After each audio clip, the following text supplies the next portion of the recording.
Capítulo 9. O super-eu ou o verdadeiro eu. O perfeccionista precisa aprender a ser como realmente é em Cristo. Contudo, quando se dispõe a ser como é de verdade, ele se depara com suas piores falhas e precisa de um tratamento mais incisivo e de uma reprogramação mais drástica. A mais terrível consequência do perfeccionismo talvez seja a alienação do verdadeiro eu. Vejamos como se inicia essa trágica perda e como se dá.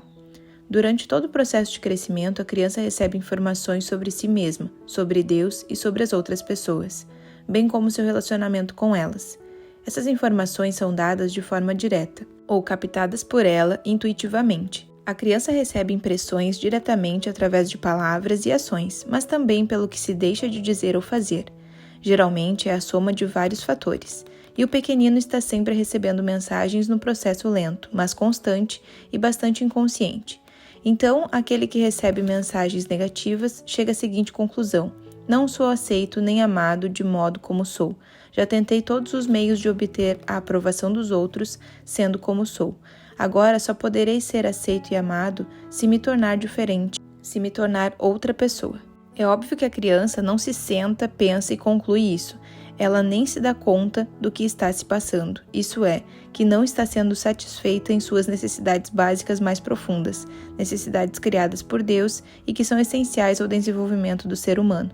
Ela nunca experimenta sentimentos de que precisa muito, sentimentos como segurança, aceitação, ajustamento e valor próprio. A necessidade que tem de ser amada e de amar a outros também nunca é satisfeita. Em vez disso, forma-se nela uma crescente e profunda ansiedade, bem como sentimentos de insegurança, desvalor e rejeição. E é assim, então, que o adolescente começa a longa e tortuosa caminhada para tornar-se outra pessoa. A tragédia disso tudo é que a individualidade daquela pessoa, a personalidade por Deus projetada para ela, não tem oportunidade de desenvolver-se. Seus talentos próprios não são desenvolvidos. Seu verdadeiro eu é sufocado ou rejeitado, e no lugar dele aparece um falso eu. Assim, todas as energias espirituais que deveriam ser canalizadas para a transformação de uma personalidade própria planejada por Deus são desviadas para criar uma imagem falsa e idealizada da pessoa. Infelizmente, esse processo de autodestruição não é detido quando a pessoa se converte. O perdão e a amorosa aceitação de Deus e sua graça penetram apenas algumas das camadas mais externas desse eu irreal, imprimindo-lhes um novo espírito de sinceridade. Mas quando a distorção da personalidade é mais grave e as emoções sofreram traumas fortes, é necessário haver uma cura mais profunda, pois muitas vezes aquele falso eu passa também para a vida espiritual e se ajusta às novas experiências religiosas. O super-eu versus o verdadeiro eu. O que são o super-eu e o verdadeiro eu? O super-eu é uma imagem falsa idealizada que acreditamos precisar ter para sermos aceitos e amados pelos outros. O super-eu é uma ideia imaginária que temos de nós mesmos. O que acontece é que fomos levados a crer que, se fôssemos nós mesmos e se os outros nos conhecessem como somos, não nos amariam, e então nos esforçamos para nos tornar esse super-eu, a fim de conquistarmos o amor e a aceitação dos outros. E ainda estendemos esse tipo de raciocínio distorcido até Deus, que é a perfeição absoluta, que exige perfeição, e a quem só podemos mostrar nosso lado bom. Só podemos deixar que Deus veja o nosso super-eu e nunca o nosso verdadeiro eu. Deixe-me fazer uma pergunta bem pessoal. Quando você entra na presença de Deus em oração ou meditação, qual dos dois eu você lhe mostra? Fiz essa pergunta certa vez a um evangelista de muito sucesso que passou por um processo de aconselhamento comigo devido a problemas emocionais e espirituais. Indaguei a ele: em sua comunhão com Deus, quando o busca em oração, qual o eu que apresenta a ele? Em sua mente, qual a imagem de si mesmo que está apresentando a ele? E depois falei: não responda já, pense um pouco, sem pressa. Vamos ficar alguns minutos aqui sentados enquanto você pensa nisso.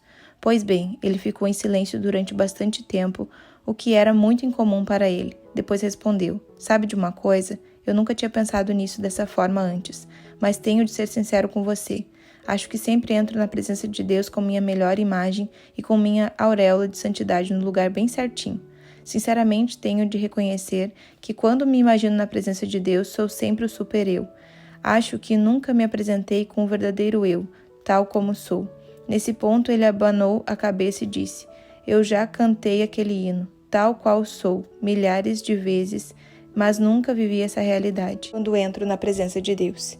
E Ele não é o único, existem muitas maneiras sutis de apresentarmos a Deus o nosso super-eu e ocultarmos o verdadeiro.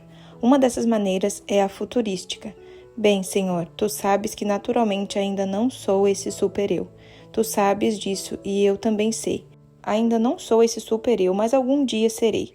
Algum dia serei esse super-cristão. Algum dia vou orar muito, ler muito, testemunhar e fazer coisas maravilhosas para Ti. Algum dia serei como essa imagem idealizada que tenho de mim. Serei o super-eu. Então, Senhor, não ligue para o verdadeiro eu.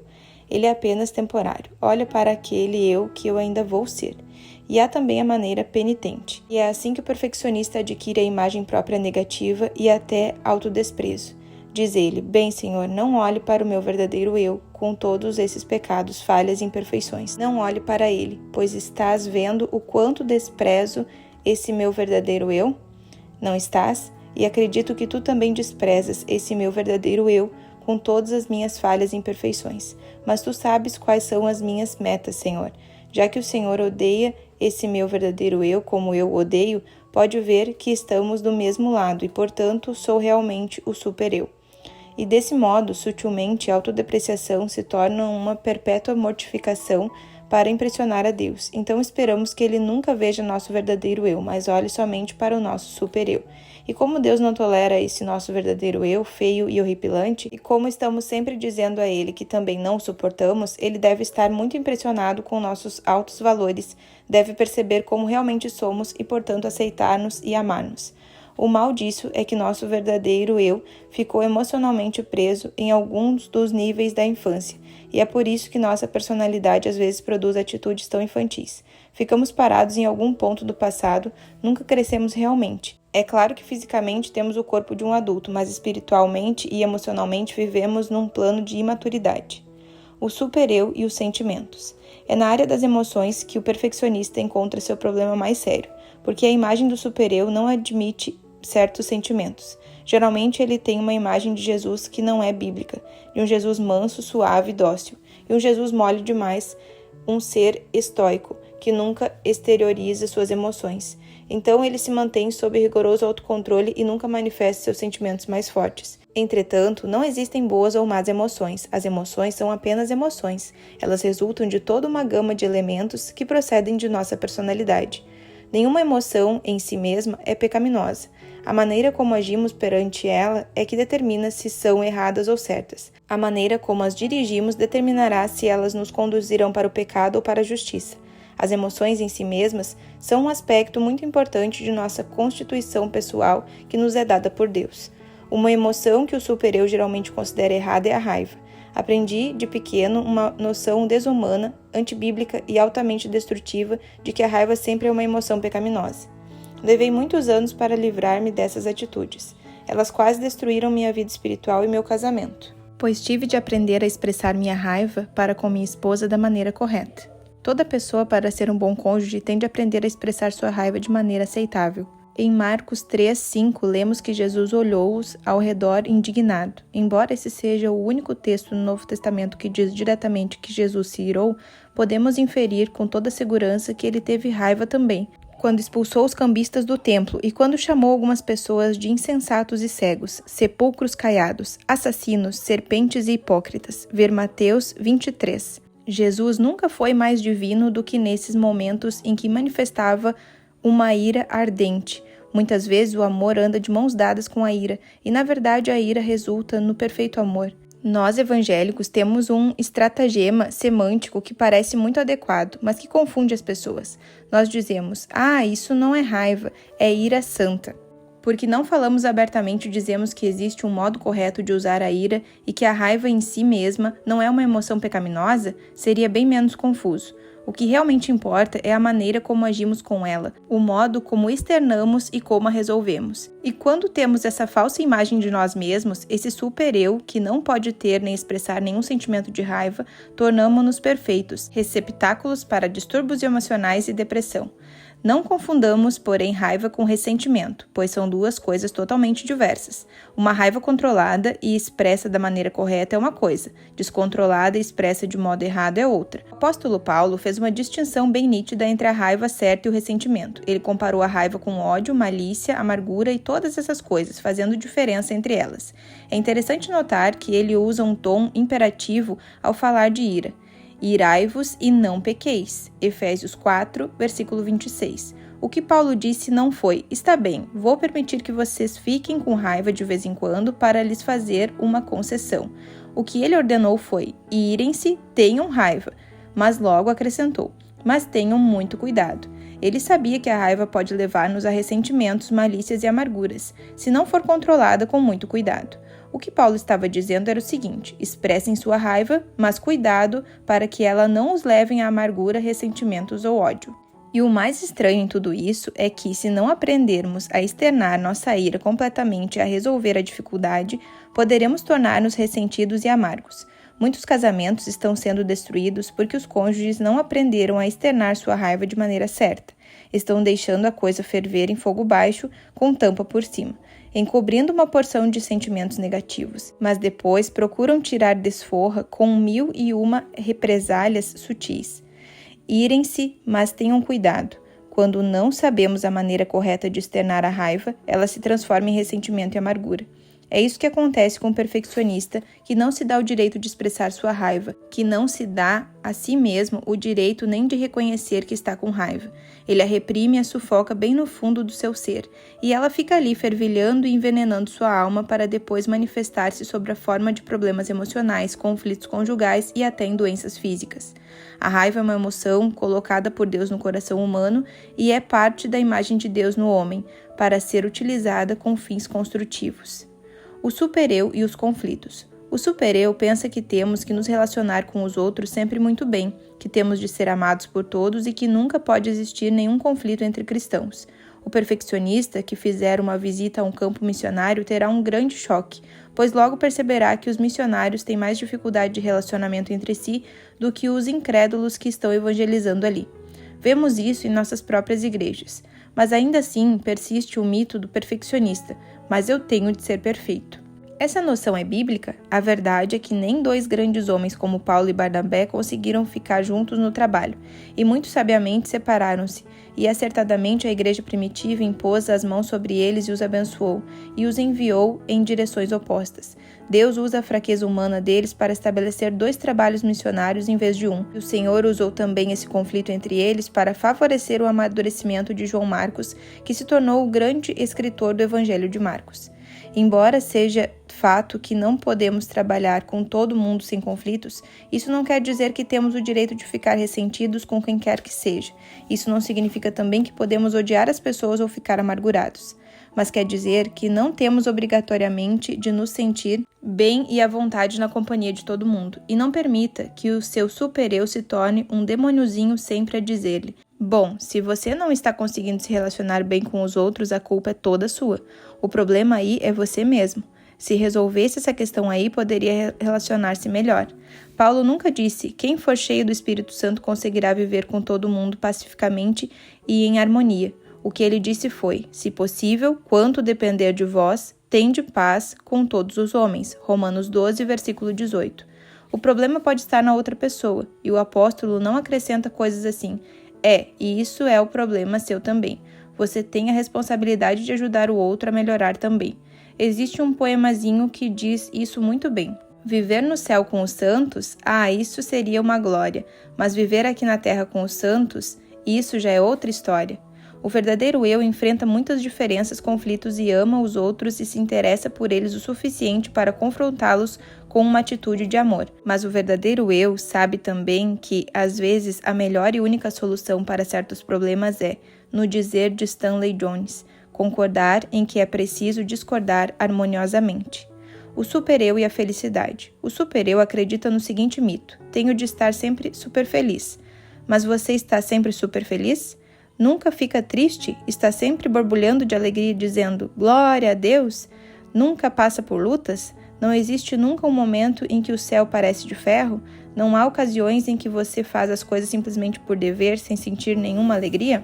No jardim de Getsêmani, Jesus disse aos discípulos o seguinte: a minha alma está profundamente triste, até a morte. Ele estava se contorcendo no chão, estava transpirando abundantemente numa terrível luta interior entre suas emoções e sua vontade. Suas emoções diziam: Pai, tu podes todas as coisas, passa de mim esse cálice se for possível. Mas sua vontade, que estava firme como um ímã voltado para o polo norte, dizia: contudo, não faça-se a minha vontade, mas a tua. E esse tipo de luta, por vezes, nos deixa com a alma profundamente perturbada. A felicidade depende muito do que acontece conosco, de situações exteriores que se acham fora do nosso controle. A palavra certa para nós cristãos é gozo. O gozo fala de uma condição interior que tem a ver com a nossa situação pessoal e não com as circunstâncias que nos cercam. O gozo é aquela calma interior situada no núcleo central de uma tempestade. Nossos sentimentos podem ser tempestuosos, mas pode haver em nosso interior um senso de retidão em relação à vontade de Deus. Mas isso não quer dizer que temos de sair por aí com nossas máscaras de super-eus, sorrindo sempre, dentes brilhantes dizendo glória a Deus. O realismo do verdadeiro eu. Nós, os cristãos, podemos ser realistas. Isso quer dizer que não precisamos ter medo de enfrentar o pior, o que há de mais terrível e mais doloroso. Não precisamos ter medo de expressar nossos sentimentos de tristeza, dor, mágoa, solidão, dificuldades e até mesmo de depressão. Por vezes podemos até experimentar fortes sensações de depressão, como a que Elias teve após o seu grande momento de triunfo. Ó Senhor, para mim basta, quero morrer. A vida de Jesus apresenta uma sinceridade muito cortante. Todas as suas emoções são registradas claramente e expressas com toda a liberdade, sem nenhuma indicação de vergonha, senso de culpa ou imperfeição. Tomemos como exemplo as atitudes de Jesus, e não um super-eu criado pela imaginação. Não precisamos ter medo de expressar nossos verdadeiros sentimentos e sermos o nosso verdadeiro eu em Jesus Cristo. Quando desperdiçamos nosso tempo e energia procurando ser super-eus, estamos nos privando do desenvolvimento e da amizade de Deus. Nunca deixamos que Deus aceite e ame o nosso verdadeiro eu, pelo qual Cristo morreu, e esse é o único eu que Deus realmente conhece e vê. O super-eu, na verdade, é uma ilusão da nossa imaginação, uma imagem falsa, um ídolo. Nem tenho muita certeza se Deus vê esse nosso super-eu. Em Jesus podemos ser nós mesmos, sem necessidade de nos compararmos com os outros. Ele quer nos curar e nos transformar para que o verdadeiro eu possa se desenvolver, e então chegamos a ser como Ele deseja que sejamos. O super-eu custa muito para morrer, e o super-eu religioso é mais difícil ainda. Se você perceber que está agarrando-se a ele com muita força, espero que ouça a voz do Espírito a dizer: abandone-o, largue-o. Só depois disso é que eu e você poderemos iniciar todo o processo de cura para a formação do verdadeiro eu. Quando você parar de desperdiçar suas energias espirituais nesse esforço de manter esse falso super-eu e começar a usá-las em cooperação com o Espírito Santo para o verdadeiro eu, em crescimento, verá que está livre em Jesus Cristo, liberto do senso de dever. Você estará acima da aprovação ou desaprovação dos outros, livre da terrível sensação de condenação devido à lacuna existente entre o que deseja ser e o que realmente é. E o que preenche essa lacuna tem uma revelação para você: todas as perfeições de Jesus, o verdadeiro super-homem de Deus, estão à nossa disposição, como um dom gratuito dele, proveniente de sua cruz, e essas perfeições dão de sobra para preencher as lacunas da nossa vida. Paulo disse isso muito bem quando escreveu: mas vós sois dele em Cristo Jesus, o qual se nos tornou, da parte de Deus, sabedoria e justiça e santificação e redenção. 1 Coríntios 1, versículo 30.